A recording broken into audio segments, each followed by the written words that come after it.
le lofa maleanga le nei o le tua o le sa tapu au ina lo tu so fua ma mantu wo ya ua fai foi on tatu to felo i le nei aso fatalo fam fa felo ya tu le mai mai al puleanga sa mo apia mai monga tele se yo monga fatalo fa tatu o tunu i ona vai nga ss ya fa pe fo i le tapu inga talo le tu vai o le tala le lei fatalo fam fa felo ya tu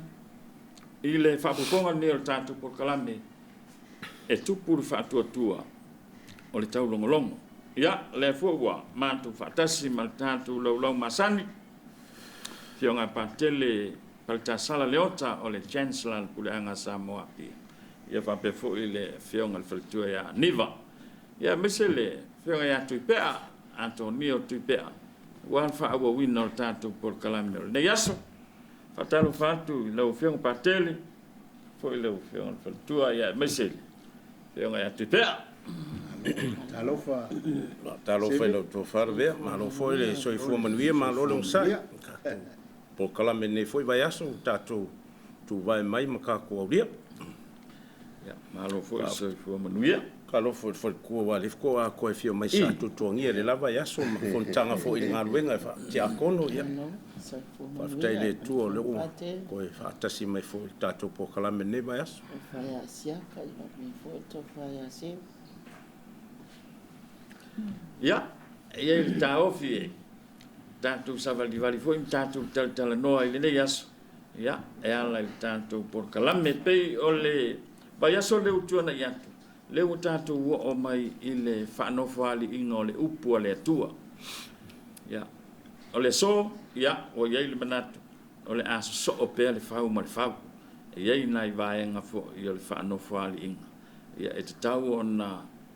whaamala malama mau ili le le. Ia, ua lava si le fia fo i le tātou puleanga. Ia, mai se o la tō o lo au na i le upu. O au na le upu.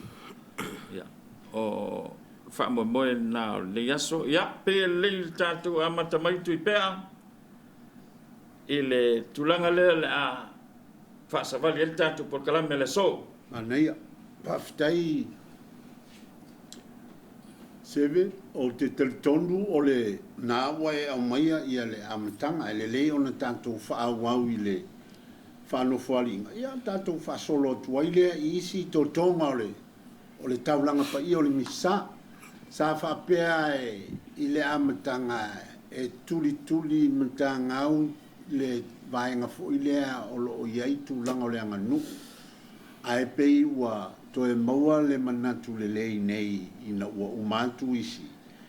a whatalanoanga ma ua au mai fo i ni a tātou finangalo e tusa e le lei ona whamanatu uma te tonga o le taulanga pa i o le misa. Mele ia o le ngā solonga le nā. Wa uma o tātou talanoa i tūlanga fo i o le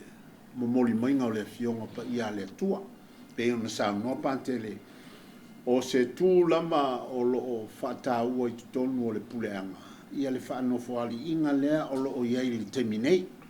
Ia o le tū masani le kalesia e au mai lava le fionga le tua i le amatanga le posesio amata ia ai ona ua o le e se foi le whataua ina e le tātou foi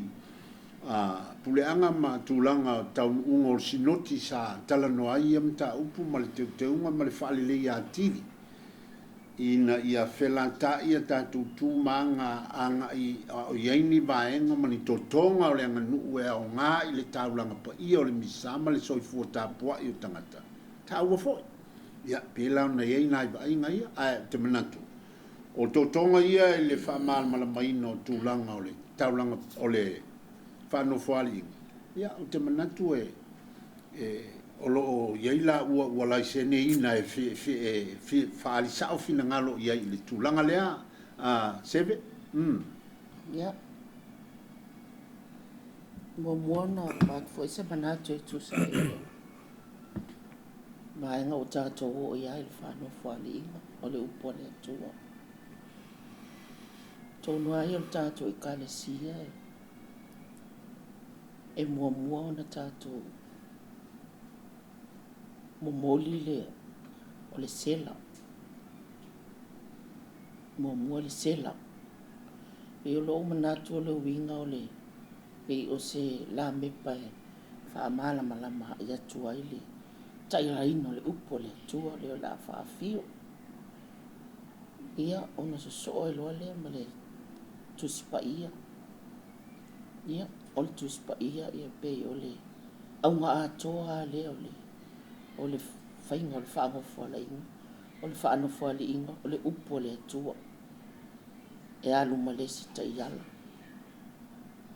Ia so o mai le ma le ula. Ia pe o vaenga na mo le whaango whare. O lau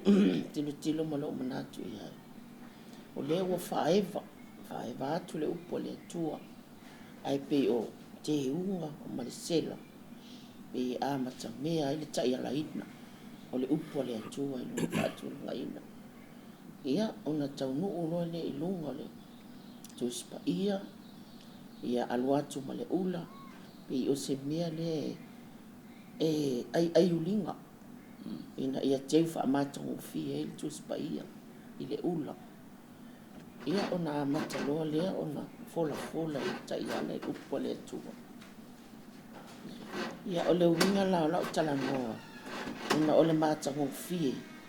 ia o tutusa le amatanga o le taia laina o le sela aluatu ma le tuspa ia o le ula ma le tangata o le afolafola ina ia o ngatasi ia elo na mafaufau ia ta mau ia te ia le upu le la afolafola mai ina ia tilo fo i tangata ma o lai mautu ma le lei lai tata penda le lei tangata le ina ia manino le fola ina ato le upo le tu. Wa o le si vai taimini nei o tato. Ia ia ta iala e whaonga. Ia fo isi ta iala e ta pena. Ia fo isi ta iala e le ta pena. Ia a watu lolea le upo le li. Fola mai il ta iala. O ina la tato te iloa. Ma tato tilo anga ia. Po le atonu ale le aunga ma le wha moe o le feta lai mai o le atua e ale lana upu le mo fola ina le taiala ia o inala pe ia vatu e o tātou mawhauwhau ma la ngona o tangata tāpua ia ina ia mawhai o na tātou maua le la ngona lea o lai tātou te tā mau ma ia tātou la ngona le musunga le atua ma lana feta lai mai a wala tātou langa whalwhātua o lo tātou sāma vali ma tātou hanga i eili nei vai tau ma le o langa atoa o lo tātou ia a ma losi la le upo le atua e fola mai i o na langona fo i le tangata ia tātou te le toi o ese mani petalai ngā Yesu ai maisa o na sānoa ina i mo whai ai pēr o na avea i tātou o ni tangata Kerisiano moni. Pa tupu ari fa tua. Ia walo tātou wala wina. I so sa ngā ruenga o lo tātou ngā ruru ai. I tono le kāresia. Ia mese fol ni o langa o lo tātou ia. Ia o sia o nā. Nā tu vai. O le tātou tāup. Man whalo alo lava. Alo sa no e lau whionga whaltua. Lau whionga pate. E mai sa whininga. E mai sa mea taktasi ia pia na sa no e whaltua. O le moli o le ula ma le teu Taila veo e o le amata me fo ia to fasiava i le vaenga le o le misau le whanu foringa ia le lape o na sau no le whaltua ia ni vai tala atu ia tonga ma vaenga taua ia o le sa tatou tala no le vason te nei tu la fale o le whaafea o ina o le upu o lali e te tā ma fōfōa ili pe a longo se fiwanga ma se nu ia ma se maanga o le eile mea o le atupu ma o mai e potu maanga o mai e le sa tātou whaasoa e le vasun tene ai le lau tātou tōtonga le whanofori inga o mea tāua e whaanga e lai le ngata o le tangata ia mo le tātou fo ia tam whai e malama i ma tāu sili po le telosia o le tangata o le pule la aola lea i lea ia se si mea si lia koe o ai le pule la ala tu luma e tatia e le tu spai e le silia e lo le tangata na te whanofua li ia ma fola ma launga le upu o le pule las ola lea ma le soifua wa o le malu pa ia o le atua ma le tamari anga o le tangata o le tamari anga o le atua na fausia ta pe la o lea tala noa i le tāua o le tangata ai tā pena ma malama i le whaatinonga i le momoringa leo le tuspa ia i luma wale vaenga leo tali suanga le upu ia i la le vaenga le pe ona saunole whantua ia niwa o le moli sela o le ula ma le teu fungala au ia sa tātou whaasoa i le winga fo le leo le whatatu le tuspa ia ona iai fo ele anga nu e tāua i le whata o le tupu na ngata le tātou wa ai masilisila masakanga i fo iai le Vaticano mua aku lo le Vaticano lo sa ave le whata i le tamapa ia i se mea mamalo le kale sie e patipatia ma sa ngata ilo tātou wa ai Ioane Lusfuton ia o whata mai i le whata lea lono winga nga o ai ngā tupu ai whapena no ia i la le tūma le anga le sa tātou tamwhai e whaatino ai le anga nu le au mai o le tuspa ia e tarawhia ngai fo ia e pe o le tele na whaatino ai le leina tāpena ia ma ia i le si vanga tāua o le numi o le taimi o le sauninga ia e mafu ai fo ele o kako woa ia le mela wa ia o le au mai ele tangata le whanau foli inga le upu si mai whapero tuspa ia e iai asina o popo inga i le morisela ona o le whailonga morisela le asauno i le fionga le whalitua e sa o le malamalama o Keriso ai le aonga le kalesia o le malamalama o Keriso le morisela o le malamalama fo o Keriso kuspa ia lono winga wa lua kako me e tāua tele me o whailonga ba ia symbols ia e tāua tele la le mafuanga e ringa whaonga le sela o le vai teimini nei wa kako le whailonga ingi sela wa tātou alua e so se sela ma ua whaonga kwa i fwai mare mori o le paskati lua masina talu ai sa ova ai atu se whainga lotu le misa sa tātou hoi pule anga sa wha salalau mai la fiafi la sa o mata o kikilo ko le moli selo le paskate la fa o ngai fa no fori na ia sila fia mala ese le moli le paskate ese le sela le fa o ngai fa no fori ese me yelu o le moli le paskate o le moli o toitu o le pore toitu le tafu ai la fitulo e fa pa ia le afi o le amatanga o le fofoanga ma me uma lava le ia le pole o le fatalitalinga o le toitu o le ri le whapa ia le afi o na tutu ai leo le moli sela o le moli e whapa ia ina e o na tatalo ma pine ma me umana e kolosi ma whakoluse o sauninga pa ia ma le mamalu piko i silinga maualunga i whatutuanga la ele moli lea a umanga whapa ia o ngā vele whai sauninga me fwinga e lenga wha i seso ai sea leanga o le moli o le paskate o le whai longa o Yesu toitu o na whātua le ngā se ilonga e ume o mai la sal Pentecosto. Ia o na whatoa awa e se fwile o moli o paska te wo e le si vai kaimi masa. O na awele tu itua se i o fwai a taimi o baptisonga ma taimi o sauninga o kulofo a i maliu. Whalau si. Ka mai fwila ia whaonga. E le ka kaunga whaonga inga ni. Whaano fwale inga. Pe o le tūlanga le na. Kau popo el mafo fau o le whaonga fo le o ia sisila fio fo mal mamna le la o ke vai koe pe tāua te le tangata le morisela e ka kaunga ka ua o ele ave mal kuspaia o le tuspaia o le folofolanga o le upo tāua ma le tangata e whaano fo ia pe ang ufaiat ia e mo ia o le sela ai longa e ka ua kele le sela i la ua ia talitonu o na ua lua la simples i o whaonga o le tuspa ia o le upo le tu o le malamalama o le morisela ia o le morisela la wai il mori paskate lo na atoanga la vol tetonunga mala o ngale kale si o Yesu toitu wa le wai ile tuspa ia o le malamalama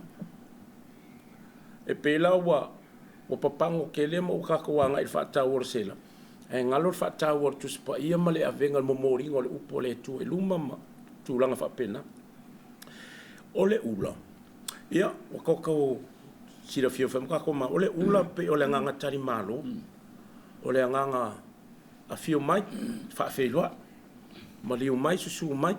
o utalia o lo fale o utalia o lo lotu ia ila le fati no ngole va ngole ula awa ole ula pe ole so tanga le au tato uma ya ke riso a to tasi le ainga tasi le tino ke riso ia ile le so ina le su ingo le ngar kai le o le su ingo le ula ka ko o nga luenga o ka ko lima o ka ko nga o si ai le fofuanga le tua me alo fa na le la ka ko ko mo le tato taulanga fatino ai le e ave kari malo ma fa ula ile upo le tua fa no foali ile upo o ka ko malo fa lolungia o le afio mai o le tua ala ilona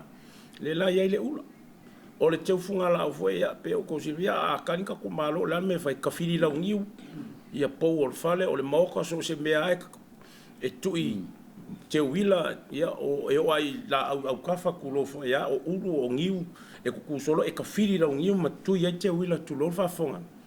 e o va nga pe e ke funga la fa manga ia o e ile le malo taua ma le malo ma ulunga e fio mai e ma fo ai no fa nga le ula o le teu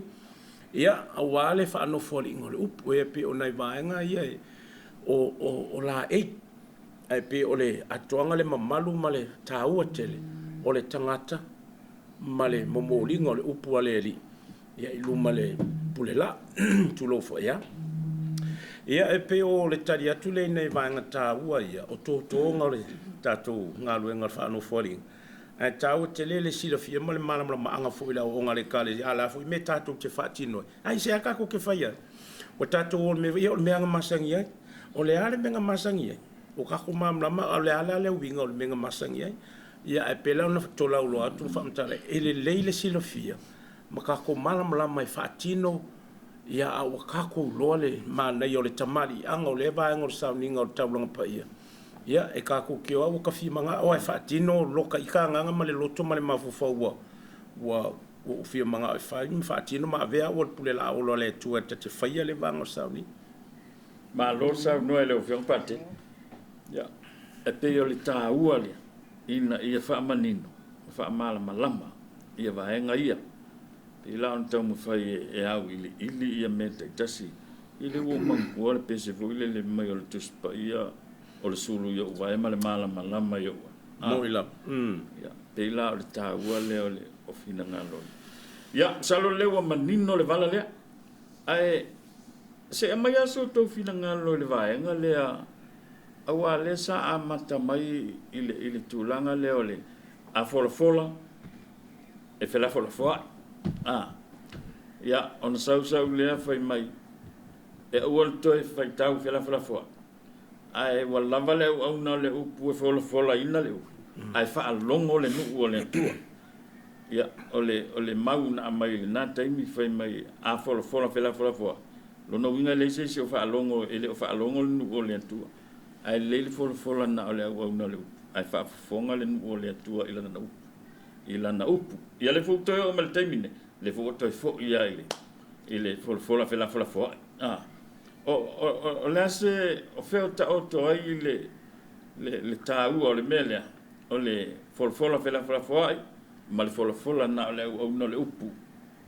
asia o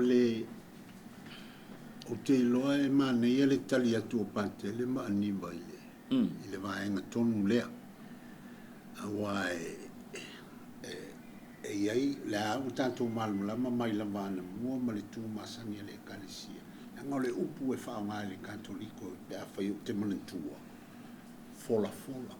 proclaim e le whai ni whai konga kuspa ia fwoi lele o le katoliko e proclaim la e te whaalongo le tangata e whai ale le whai valea ai whaalolongo ia ia nai wha tau sua i sa iai le amatanga o le kalesia whamai o le kakoriko e le lo fai kau kuspa ia le loa pe o mea na ai e le mafua i li songa mantua foi ele tatu pese ana mua le kalesia e le i tu ua Yesu tangata o malava le fai valea e ia e na tu ia la tu te fai ia ole tauia o le telosia le nā lae e manino mai ai le tanga le kalisia na sawai ia a msalo e le lele wha langa o vo tato o le wha tonunga lava le utula mai le taimi ia e wha pena o na tatu ai le pea o na sao no pa tele mani vai le vaenga le ia sao no ia le ufiong pa tele malo varte o si vanga le ko fa popo tu le la fam chalanga lo matni o le tulanga tu le mori sela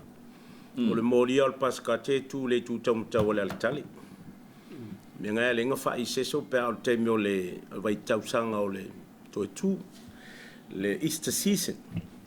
e tu ese ala lo na ye tu lang a le mori le ia le o le sela le fa nga le fa no foling e bua ka fol pule la so a umala le mumulu selanga a ul ko mai fo ko va kul mori al pascate but ele fo se me la to e mo mi e fo se mori per fe o le tu mori al pascate o le tu tam tau me manga ia le kaimiole o le toi tu le keu I fatu fo yo la o wai pe o le singa o le center o le focus na tato fatu tuang I le kaimiole Easter taimiole toi tu ko e kuma malo Yesu o le mori al pascate o le toi tu o Yesu me a le nga ese fo lon tu lang nga famna to va nga le ya ese amale mori le pe kau keu ko ka ko fa ngo fori nga fa mana ya ole me ka tala ya li la be ole fe la fola foa ya ole sacred traditional ecclesia I sauninga lotu e fola le upenta tala fo ia fa so fo ia sia amalele ya se tasio le numa po mai fo le kalenga mal fa kanga fo ia fa lupo e mai sa o tato ele se sia mai ko e kari ku fo ma liele o le upo le tu a fitalai le tu le ka ko ke mo fa alfeng tu ai ile kai me profeta le ta u ma le mamana o ngal venga si ese kofi ai le ma le e pe ko e ya le e nga va ai mai la to e le profeta o nga fai le o la to ma fongo fitalai o le tu ai fola ma me fina ngalo le tu e le ngata foi ngal kai me musi a pe o kai me nga ma sen ka ko fai ma ka ko ke ka lai fai fa te tenga o ngol ko ingale fai maru lunga le mango singai e nga sa mango more sa fo e fitala inga ma fei lo ale male tu ai il fai kikili o le sabili o le afi ya me nga tala no le male tu an fitala le tu an fina ngalo male me manga fa o mai lalo lo nanu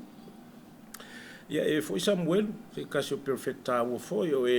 Elia Isaia o Jeremia ia o perfecta ta o foi nga ile fetalai a o fola le wali mama lele mai le tu ele wali nge o nga ole lo wali fa o le polo ai mal fa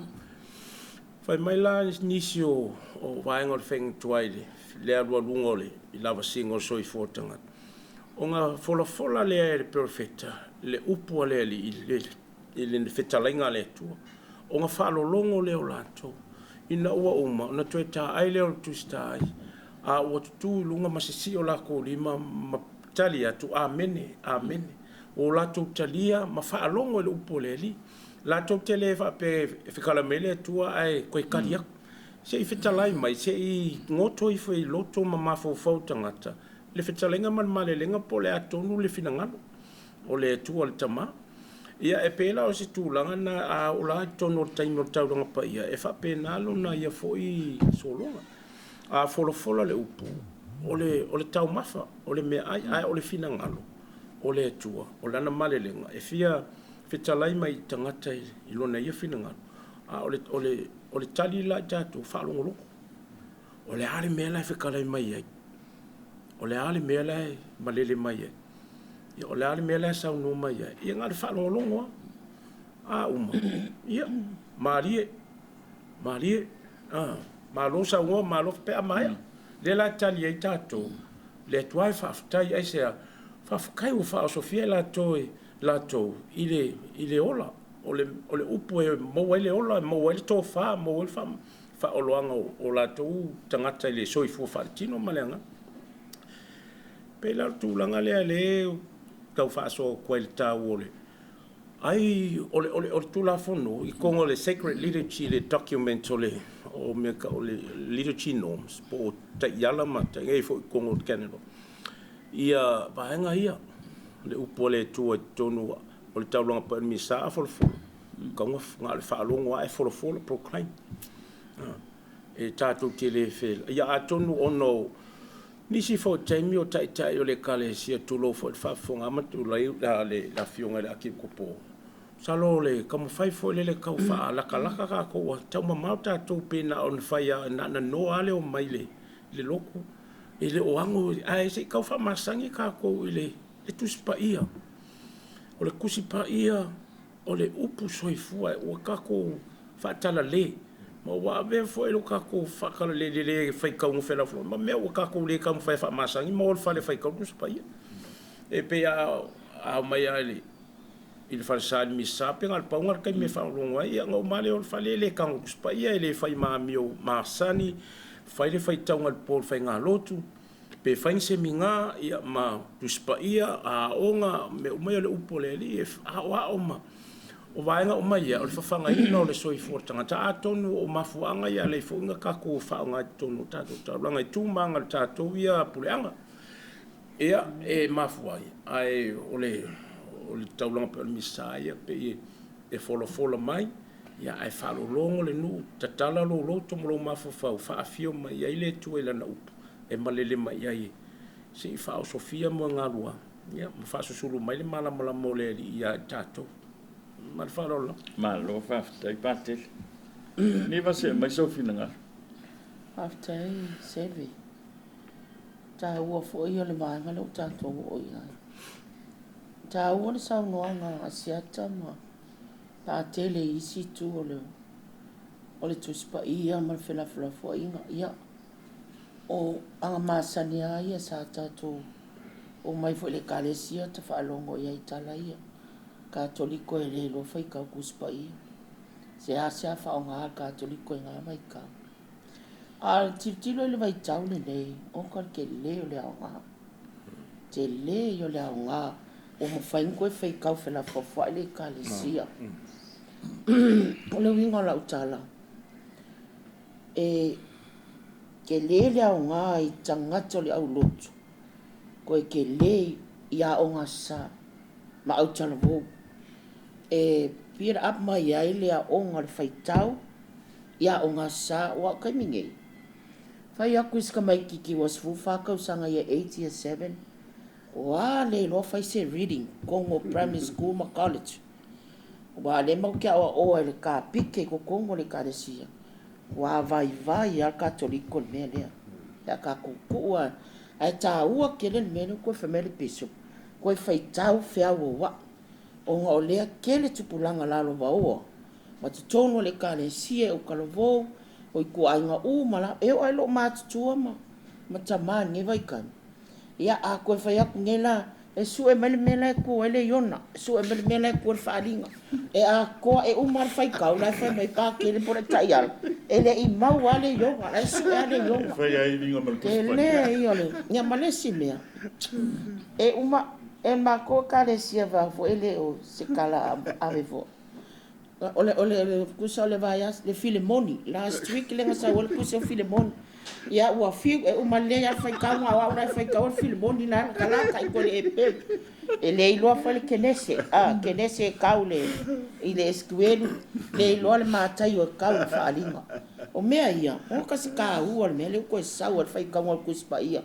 e tā ua ia tātou malama mātutua e tono le kalesia.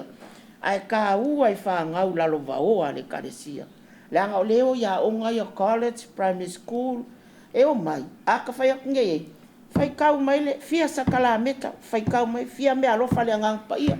Whai kau mai le kusi lea. E le loa ma se mea. Ka ke alofa i whāngau le kalesia. O le tā ua le ngā mara ke leo le mea le ukoi whai ngei. Ia le lawa a makang kau saulu mar mea ngai yaso le vai yaso ia wai o ma ve tuspa ia su el mele a o lo lai la onga sa e yere senga special a glass ngai fai le au matutua ia ka o filo le ia ma ua ia fa le ma o fai ka nga kuspa ia ile afiafi a lualu fa ma malama sakala meta polo inga tu la fono le karesia le aonga sa fia sakalameta fiku o le ara tāua sakalameta o le atoanga le o le whaatuatuanga whaakatoliko i le fitu sakalameta mo whanau lalvaoa le kāresia ia whai lo sua ngā kuspa ia o le kamaikike mua mo le kusi ia e o mai foa ia o lau a matan tau iloa su e le Iona Samuel e Sarah le Emia a wenga whaatasi e makusi ia al kako katoliko le whaapopo ia si rako poto si rako paruka Daniel Lariskusi Tō pita yutita ia pe o vaenga umana o kalka ua o le toi faitau fela frofua il ne vaitau al katoliko ia malesi me nana watu o wa kele so soangi ka mai kila o nga sae o ia onga ia ala wa kau lo fai se reading awa au mai ngi a fai ak fai kau mele o fa kule o ako mele o la o la ko reading life fai la o ia ele kau ka kala ngai ka mai ki anke ale o ke foi le lo la ele o tato ia a tau mo fai ia ia o fa na wale kalesia ia o la matutupu mai wai loa le tuspa ia mletala le tua fa atasi lai ia ave rato mafau wa nge yaso o makwa ikele ale ngaso ma nga sa le olanga e ala mai Facebook ai tau mo faina mai fana ia wao ia tau mo failo ia o felafrafua ma au nei le lumana ile ta yala le upu te le au nga mo tato ma le karesia io sa tau mo fai atu le ma falo malo faftai tau te le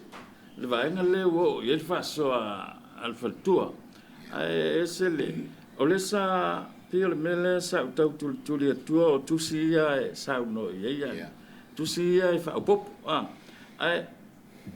o te fi sile to le fionga pa tele se fa manino mai ya le vaenga le wai ele ngata lai tu si ya poto si rako to bita utita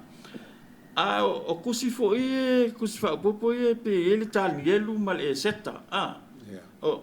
se ele mi sa nga makopu wa figo su e kusinga o la su e mele e seta wa ko su e ngai le seta fo le le uma sang e ka ele o mawale se me so fina ngal patele tusi mo le sila fio o le traditionaia le scripta e fitu su tolu ale a fa tusi o tuspa ia le kalesia katoliko le amtanga ona sawai le ia ele pe foi la ona ia ile mau fo ia na isi fo i fa tu tonga tulo ia e pe ole se sengala le e isi kuspa ia e lo mia la toelo o ye tu tonu tusia kanona le la fa nga le ato ele fitu suma tolu e pe na le uno fu mon tupu tu se fa nga na ista po e tulo ia mo la to ai fa tu tonga ale kalisi katoliko e au fia uma kusia ne la nga se ye kuspa ia katoliko ai loa o le se senga fo ya o la to mau ma le tal to nunga ma fuanga menga mo ai ma le fa nga ina le taimina na fo tu fa ta singo kusingi la to te le recognizing ya tu si ya le ma fuanga na le kalsi katoliko ya fia mai ka o ka tu si ka ile fa tu tonga le kalsi katoliko e se fo lo la to via taimina tu fa ta si ile menga maua ile ia le vaenga ma ku fa kasia i lo le pe ole mafuanga le na ko ka fia fa ko sa u fa so ile vaenga le sa no la fiunga le faltu ani ba atondo le mana ia le o le wa ia fa to fa la inga le ki po ma te fo tatu e ma tato mai inga i ma fa ko nga lo fatas ono le vai o le tu le fa tu tonga le kalisi katoliko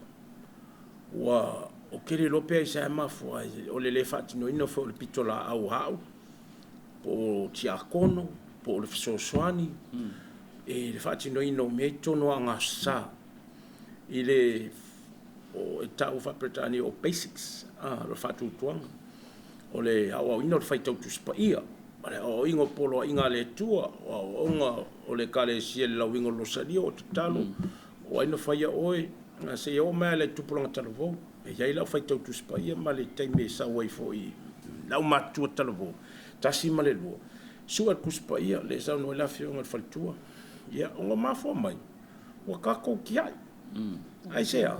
o le fata mala o kako ai o la ia vaenga uma ia tatu ke faatino ai o le vai o tatou ma le manga fangafa le fata mala ile awa wina o soifua falenga ngo alo mo fa lau fai le anga sa fai kako anga seminatu spa ia faatino ia me ia pe na tano no foi pe o le tunga ua mana ia fatu fala inga tamal pula ko e fa ola fai ko kuspa ia ko e fang la anga sa vali o mamna ma o le anga sale por capite wa o ia o le fala ngo mo ale o tamati titulo pe aso i fum fanga o mai alu la anga sa o inga e ka ke lo ya wa uma ma kai lo fai ko kuspa ia i lopo visi fai ngo vio inga fai ka ika o lo fa ola ia o me mo fa pena e fia sa kala met fa solo mai o ala utala mo ma la utala vo ai le tu e se ainga e o ya o nga mantulanga nga wenga e su e fortus pa ia e fia tus pa e fia ia kusi ko fenga tuai e fia tu sol pentetiuka tu la fono o fia perfetta e fia ia evangelia ia e fia foi tu sia paulo e pisos ia o ko nga me e o mai tono la ngasa pe la o le tau le na ile mele o toi fang mai ele fina ngalo le pupule o ka ke lango inga uma pa wa olona o le taulanga pa misa ia i loa fo ma le soifua fa le aso o le tangata i kapo inga le kalesia katoliko o le power sakrameka mai le fatu tonga ma le nga le kalesia nga le nga fe vai i mai si e kalesia le si vai nga o ese fo o le kalesia katoliko o si le taulanga pa ia e le o se whakaikainga it's not practicing. It's the real presence of the mystery of Christ, his death and resurrection. Ele tino male toto paia. La lo foi nga linga ta ua lo kako pay attention makako nga wa il time lo ta longa paia a usul pese la mtanga isa ka ke kukula ye. Ole ale wingo possessio. O le ale winga o fatu senga o le ale winga o viinga o le ale winga o fa no folinga lo fati no tato mal folfolanga lo o le ale winga o le ia tar sanga la tele italia il taimi o mana o tato o talia to il malelenga male e le lau pe ta wala o le taimi o le kalistia.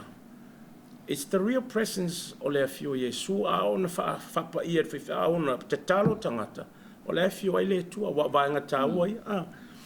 o tangata o lo a waile sa ni ngalo o le ia Yesu o le faife au o le ia Yesu o le upu la ia Yesu o le sakala mita o le fapa e no le falawa ma le wena o Yesu o le koluse life o Yesu wa ola na si taulanga pa mi sai so se taimi o le soifua e le faife au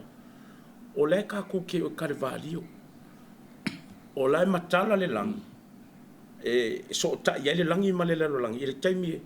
il koluse pa Yesu Carvalho il taimi o si il taulanga pa ia matangata o le nu o le tua wala fo ia fio ile di tangata ta wetele. It is the real special moment o le a fio fa li lo le li ile tangata malona tua ia ila le taulanga pa ia pe o le tawana o sina o fa popo fo e mana ia fo lele a kamamla ma pe ka kele o malo ka fiaru a waima a ka kela fo lo tu a to alo ka fie ka po ai ma ka kalo lele wala o kam kadia fo ia le vainga ma le tu a fo angala nga mai ia po le a fo i ka pe nga fe au e ka ke lo a ia o le upu ale tu ia fo fetala ia le tu e wa ela to la ku foloing o le ti a ko la nga ia fo imta fo yo i lunga le tale mtu la nga mapenga o la fio i fo lele na fōringa mai a tangata a ole tua na te whaongaina tangata o Yesu in the spirit life you pa pia fo tangata a lako ka kai kalia li ua whailoa il tangata malana malo whaalalongia o le real presence. It is the essence of the real presence o le taulanga permisa o le tangata ma le whailoa inga malona ali i le talinga malo o le taulanga pa Yesu se kai mea patipati ai ia pe wo so ese mal ta pulo o kuspa yele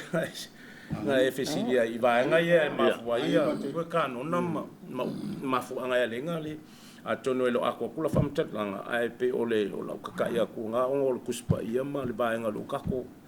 o kam faya fore ko e a o ko fang ya tato o fai fo asi ka ngulu ka ko ke lo kai mia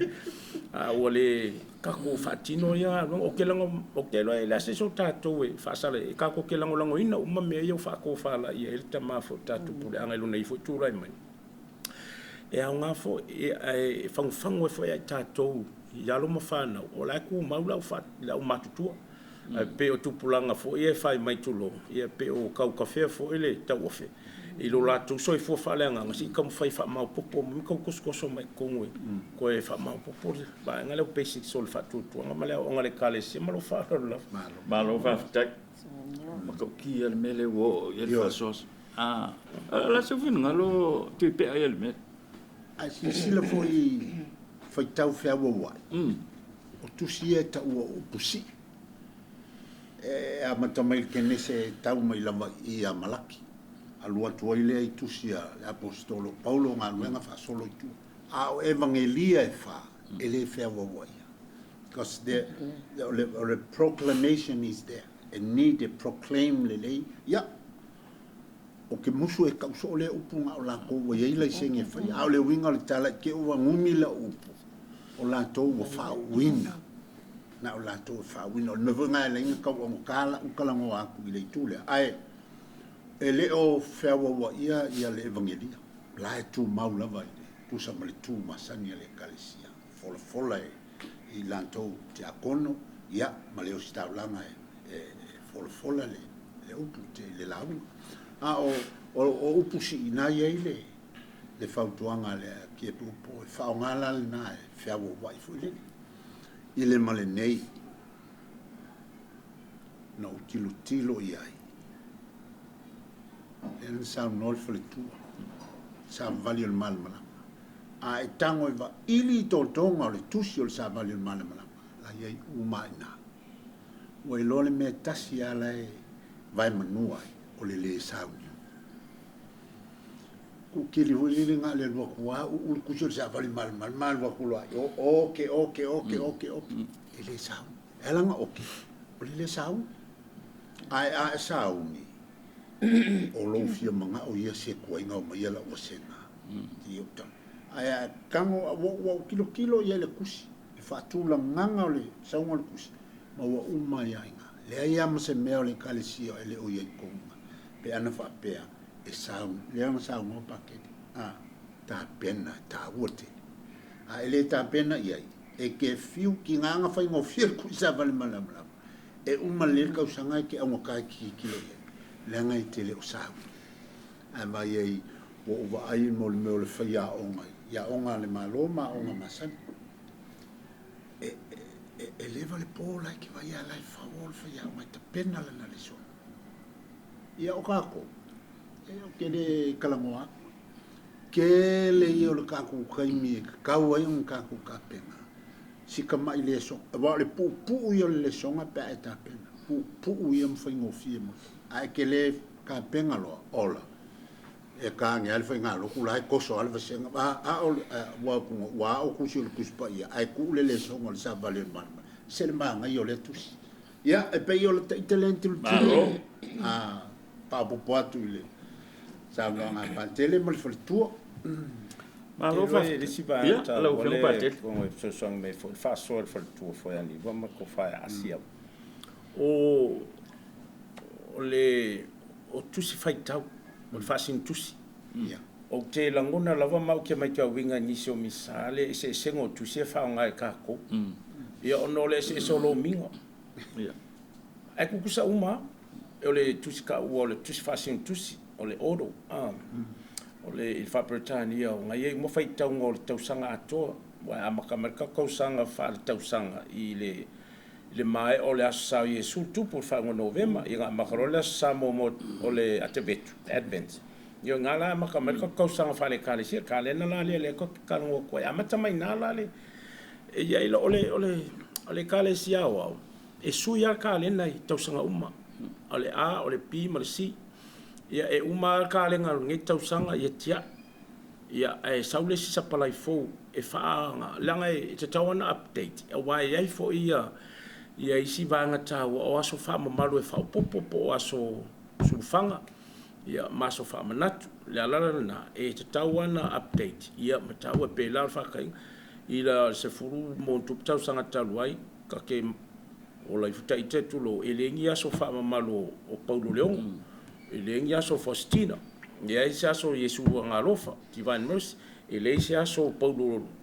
le Ione Paulo le wala wai nei ia wa foi e tupu ai tau sanga uma ma fa manatu ma malu e le foi le version tene la sa le sa fa malu ai nisio sangat le upa ia mo ngai meri uma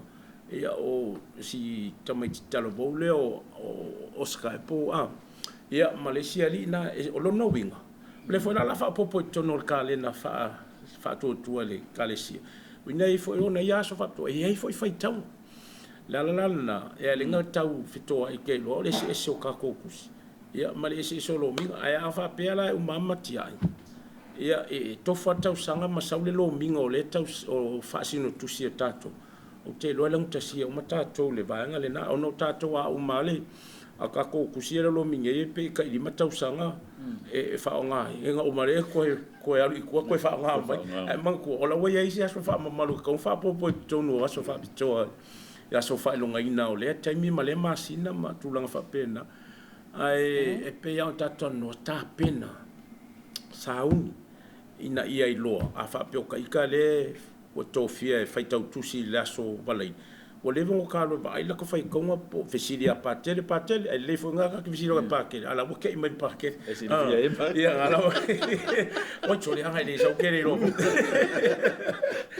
ia fesilia patele ia por tia kono po aso fa malu ia la so balai le o ke fai ko kusi le la fu saungi e fa pena se la ngono ta pena mama ia ma saungi ni ta to lo fo lo po e fio ile tu ai ilana upu pe afolfola o mea mamana o mea mamana pela ele e tusi fa sino tusi anga fa pela ngo tasia o ma wa ka fa ma ngia le kopo ia ile saingi o le kopo e ntosa ile tusi le fa ma ni ai ia ona yo ina le malo mi le kusi le kas i lo le kelo ma lo minga ia fc ta ia tato ia manai tanga taulo fa tino ina le ona ngata ua ma le ma nga fa pe ia pe o si va nga le no fia fa so ma fa lo fafta leva ia tele ava nga ta ua o tato ele ne aso o le tulanga le utano e si atama fianga pa tele i fai tonga ia o fasi mkusi kuso le e tatu vai ele o suia se fasi mkusi se tausanga o fai kaunga e esa espeso a fai kaunga i kua le kusi o maliu fai poiponga o aso whanau il ka kusi le alo au luma ia pe o fai kaunga no mo vo ia ia sole vai aso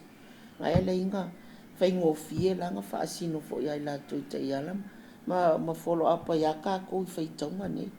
ai ese le ka u le faasi ngusi ai pe fo sa ngo patele o lai mata ngo fse vangala wa ingi ngai suinga le usa no i patele mo fai len ko ngor kusi le ka ko ia nge wale fo wala kusi fo le ia nge ele kusa fo mar fa tu langa ngal kusi kuai le nga sa wa ya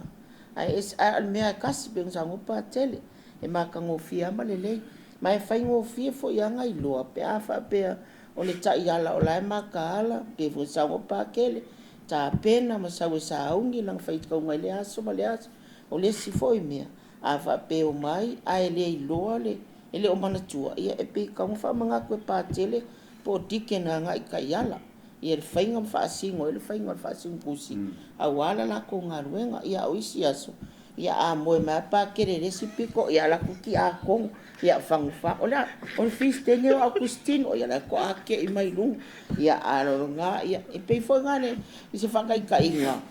ia olele makala malele ia wa ko inga me e fo la le tikene ia o le sia so la ku fa pe mai pa kel o aso nge yo ia la fo ke tikene ia ale me e ka kaunga fai ia makala o ka penga ma fa nga le po le malolo ai espere kai mina nga skaki ai awale ka mo fai ngol fai kaunga ai mai se ole kusi e lo ia ma ave fa kai kai nga uma fa singo le au kai ala a wale ta penanga le upo le atua ia le lenga fola fola ma ia mala malamba kanga a waya ia si fai ka nga wa fola kai ala o lai fa singo ko le feast day le aso le ai lo kwa fa fia poko fai ka uma le normal reading o le vai aso wa nga me nga e wa ko fo me fa penga a fa singo ko feast day ai o so fai me fai ka ia nga uma lo le ko fa manga kule tiken bo ai foi wa sa wa se lo fai ka nga fa ai nga fa singo ko i fa penga ka ko nga luenga le fai nga ngi o le makala ma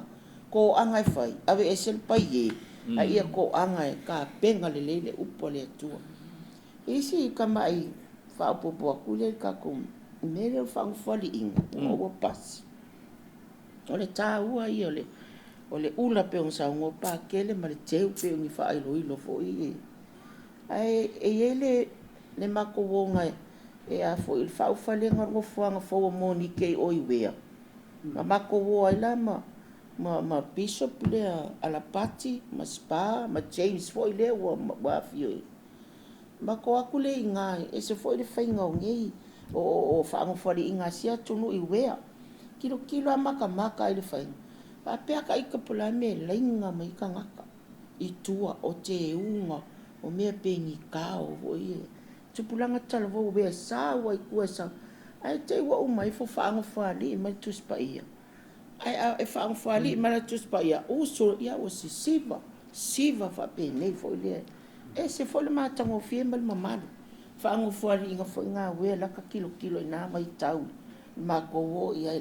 le fa le musanga no fa ngo mo nike le i we e pe le nganga na le vo ka fa ko e se fo le mata ngo fie swinga ile fo ia tunu ki kilo kai o le mamalu ia nga mai fo ia le tu ia to fo ile la to ia me ia la ia pe nga so sang va bo fo ile mai nga mal fa no afta e isi vanga ta ia sa no lo pate sa mo fo le fiong fa tu o pe o e tu pusoa e me foi la le pe alang ta si tato se kale na tato pule anga lo mi ma fa tu langa tau sanga to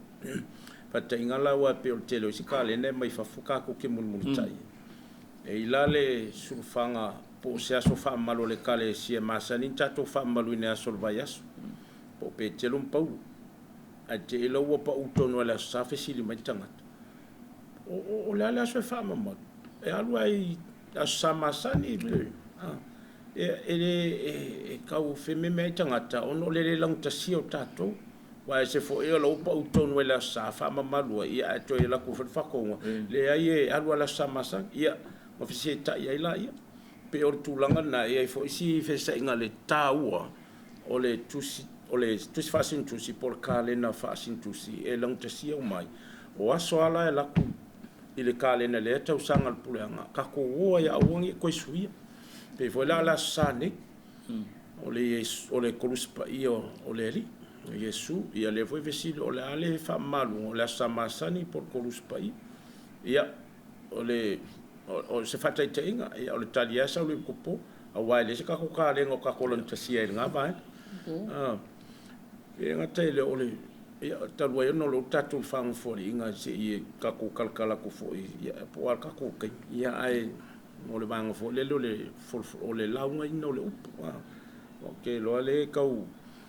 i le vala le mane fo ia ka ko fa soa o ke lo le sa un ka penga mai le wa mtu ne ia tuipea i le vanga le o le ko ma le fu e la le so tanga ma tu no le folfolanga le upu pe ala uma le fai fe au ko ngore misa ia no le tal tonu fo le lo le tofa ma le moe e fa wa fa po ia el kai au mo ma fo fonga mo fina ngalo to ina le lan fa utanga po sang ko fa ia e fa makala ma awa wo ia ia ku fo ie wo mai so so nga nga ie po